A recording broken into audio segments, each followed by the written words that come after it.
Believe it or not, there was once a time when there was no Mexican food in the suburbs. then Benny came to town.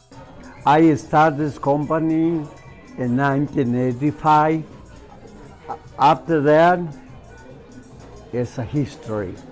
Benny Sagredo and his family are responsible for the dozen El Famous Burrito restaurants dotted across the western suburbs. So my dad actually started off with I think it was 20 locations. His daughter Isabel Sagredo and her two sisters, along with his wife Alma, are all part of the thriving business. That's what helps the business run really well. When you have family that understand your work ethic, and work exactly like you.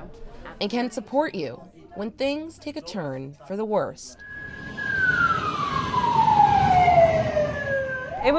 It wasn't a huge fire. It was just a little small fire that we had up in one of the apartments. But it was enough to shut down their original location in Summit. Then the pandemic hit, so that kind of just delayed everything else, keeping them closed for 6 years. The process has been a roller coaster for sure. But this year, the grills were finally turned back on. She's a master. And now, My daughters, they kind of big now, so I want to revive it. Isabel and her sisters are running the show. They just became ready to do it. As I got older, I really enjoyed being here, and I wanted to keep that legacy alive. Judging by the rotating door of diners, she's not the only one. Can you imagine that with the corona?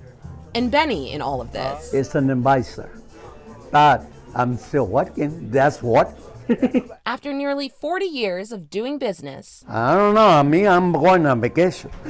maybe not quite yet. There are still a few things left to learn. I always say, oh, I'm learning from him, and he'll say, oh no, I'm learning from her.